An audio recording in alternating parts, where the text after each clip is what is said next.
வணக்கம். இன்றைக்கி நம்ம வந்து ஆந்திரா ஸ்டைலில் கோவக்காய் ஃப்ரை பார்க்கலாம். ரொம்ப நல்லாயிருக்கும். நார்மலாக ஃப்ரை பண்ணுறத விட இது கொஞ்சம் டேஸ்ட்டாகவே இருக்கும். ட்ரை பண்ணுங்கள். இதுக்கு நான் ஒரு சின்ன சைஸ் அளவுக்கு பெரிய வெங்காயம் கட் பண்ணி எடுத்துருக்கேன். 10 சின்ன வெங்காயம் ஆட் பண்ணிக்கலாம். ஒரு 10 பல்லு பூண்டு ஆட் பண்ணிக்கலாம். ஒரு பச்சை மிளகாய்,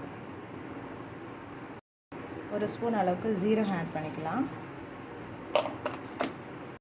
காஞ்ச மிளகாத்தூள் ஆட் பண்ணிக்கலாம். ஒரு ஸ்பூன் அளவுக்கு தனியாத்தூள் ஆட் பண்ணிக்கலாம். உங்கள்கிட்ட ப்ளைனாக வந்து மல்லி இருந்துச்சுன்னா அது கூட நீங்கள் ஆட் பண்ணி எடுத்துக்கலாம்.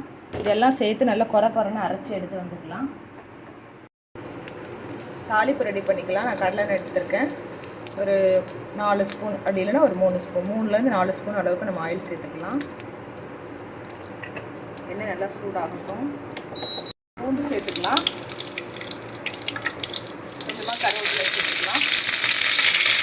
கோவக்காய் இந்த மாதிரி கட் பண்ணி வச்சுருக்கேன்.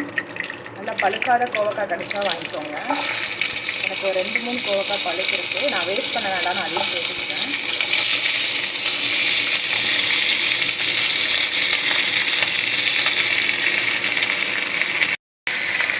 கொஞ்சம் நல்லா வதக்கி எடுத்துக்கலாம்.